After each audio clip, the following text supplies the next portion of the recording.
Hi friends, welcome back to my channel. এসে গেছি আবার একটা নতুন ব্লগ নিয়ে। আর দেখেছো আমার বর কত কাজ করে। দরজাটা দিয়ে দিল, লাইটটাও বন্ধ করে দিল। আমি পুরো ভুলে গেছিলাম লাইটটা বন্ধ করার কথা। তো যাই হোক, ও বন্ধ করে দিল। তারপরে আমরা নিয়ে নিয়েছিলাম টোটো, আর তারপরে চলে গেছিলাম বাসে করে নন্দন। আর আজকে না অন্য কোথাও দেখা করব করে এখানেই প্ল্যান হয়ে গেছে অবশেষে। আর আজকে প্ল্যানটা কি বলো তো, ওর কলেজ টাইমে দুটো ফ্রেন্ডের সাথে রিউনিয়ন হওয়া। তো এক ফ্রেন্ডের সাথে আমরা মাঝে মধ্যেই বেরোই, ব্লগে তো দেখতে পারো। আরেক ফ্রেন্ডের সাথে ঠিক দেখা হয়ে উঠছিল না। তো অনেক কথাবার্তা ওরা বলে ঠিক করলে এই দিনটা, আর আমরা সবাই মিলে বেরিয়ে পড়লাম। আর সবার বউরাও গিয়েছিল, মানে ওয়াইফরাও গিয়েছিল। তো আমারও সঙ্গী হয়ে গিয়েছিল সবাই। আর এখানে চলছে জানো তো আজকে সঙ্গীত উৎসব। ভিড়টা দেখেছো চারিদিকে, যেখানে দেখবে মাথা আর মাথা, মাথার ভিড় চারিদিকে। তো আমরা এখানে হাঁটতে হাঁটতে বিভিন্ন মিউজিক শুনছিলাম, আর চারিদিকে স্টেজ করে পারফরমেন্স হচ্ছিল। আর এখানকার লোকজনের ড্রেস আপ আমার এত ভালো লাগে। সবাই না, কিছু কিছু লোকের ড্রেস আপ এত সুন্দর হয়, আমার দেখতে বেশ ভালো লাগে। আর এই দিকটায় দেখো কি সুন্দর বিনা দিয়ে সাজিয়েছে। তারপরে ভাবলাম এখানে তো আর হচ্ছে না, একটুখানি আমরা লেবু চা খেয়ে তাই অন্য একটা জায়গায় চলে গেলাম, যেখানে তিন বন্ধু অনেক দিন পরে দেখা করে অনেক গল্প করবে।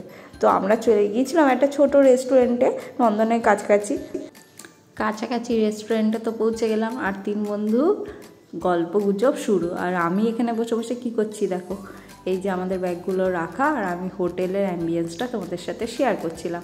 আর এখানে ফুড প্রাইসগুলো তোমাদের সাথে শেয়ার করে দিলাম, কোনটা আর কি প্রাইস। তো আমরা নিয়ে নিয়েছিলাম starter item, fried momo, fried steam momo, আর এটা হলো চিকেন, আর তার সাথে ছিল ক্রিসপি কর্ন, আর ছিল পর্ক। কিন্তু এই পর্কটা না পুরো চর্বিতে ভর্তি ছিল। আর তারপরে একটা নুডলস নিয়েছিলাম, সেটা নিয়ে আর কি বলবো, সেটার ক্লিপিংও আমি দেখাইনি। কি হয়েছিল জানো তো, পুরো নুডলসটা খারাপ এসেছিলো। আমাদের এক্সট্রা দিয়ে গেল যখন, তখনই আমাদের সন্দেহ হলো, যা আমরা অর্ডার দিয়েছি তার থেকে বেশি দিয়ে গিয়েছিল। পরে আমরা একটা স্মেল পেলাম, পাশের টেবিলেও একজন বললো, আমরা ডেকে বলাতে ওটা পুরো ক্যান্সেল করে দিল আমাদের বিল থেকে। তো যাই হোক, ওদের দোষ, ওরা মেনে নিয়েছে আর বিল থেকেও ক্যান্সেল করে দিয়েছে। এরপরে সবাই বাড়ির দিকে চলে গেল। আমরা বললাম বাড়ির দিকে তো যাবই, তার আগে মেলাটা যেহেতু ভালো করে ঘোরাই হলো না, তাই একটু ঘুরে নিই। চলে গেছিলাম এই নন্দনের পাশেই একটা হস্তশিল্প মেলায়। এখানে জানো তো, এই দেখো বেতের বিভিন্ন জিনিস, টোকরা, কানের দুল, অনেক কিছু বিক্রি হচ্ছে রকমারি। তো সেগুলো ঘুরে ঘুরে দেখছিলাম। তবে জিনিসগুলো এত সুন্দর হলে কি হবে, দাম বাবা ধরে দেখাই যাচ্ছে না। এরপরে আবার চলে এলাম নন্দনে। আমি ওকে বললাম চলো, নন্দনে এসছি, আমি জানো তো একটা জায়গায় পিঠে দেখেছি। এখনকার দিনে তো আমি পিঠে বানানো জানিও না, আর বানানোটাও খুব কষ্টকর বাড়িতে, তাই জন্য পিঠেটা কিনে খাওয়াই ভালো জানো তো। তাই আমরা এখানে আবার চলে এলাম পিঠে খাবো বলে। আর এসে দেখি কি সুন্দর মিউজিকের সাথে গান চলছে। তারপরে দেখি আর্টিস্ট তো স্টেজে, উরি বাবা, স্টেজে পারফরমেন্স চলছে।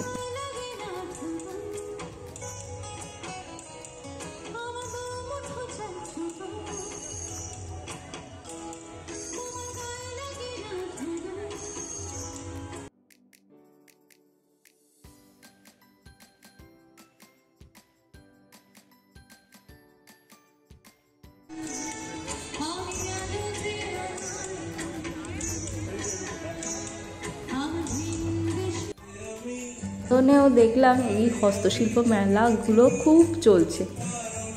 আর এখানেও দেখলাম স্টেজ করে একজন আর্টিস্ট। আজকে কি ভাগ্য গো, পরপর আর্টিস্টদের দেখতে পাচ্ছি। তারপরে চলে গিয়েছিলাম এই জুয়েলারি শপগুলোতে গিয়ে। আমি ভাবলাম একটা ছোট্ট জিনিস কিনে নিই, এত সুন্দর সুন্দর এসছে। তো আমি এই ইয়াররিংসটা পছন্দ করে কিনলাম অবশেষে পিঠের কাউন্টারে। দেখে তো আমরা দুজন লোভই সামলাতে পারলাম না, নিয়ে নিলাম পাটি সবটা। আর কি সুন্দর পুরে ভর্তি ছিল জানো তো। আর এখানে এই দেখো কি সুন্দর সুন্দর টি শার্ট ছিল। এখানেও মিউজিক চলছে, তার সাথে আর্টিস্টরা উঠেছে স্টেজে। আমি সবার নাম জানি না, ইদানিং টিভিটা না দেখা হয় না আমার, তো সবার নাম টাম জানা নেই। তোমরা জানিও আর্টিস্টদের নাম, তোমরা যদি চিনতে পারো। আর এইভাবে দেখতে দেখতে আমরা বাড়ি ব্যাক করে এলাম। আজকের ব্লগটা এইটুকুই, দেখা হবে তোমাদের সাথে আবার কোনো একটা নতুন ব্লগে।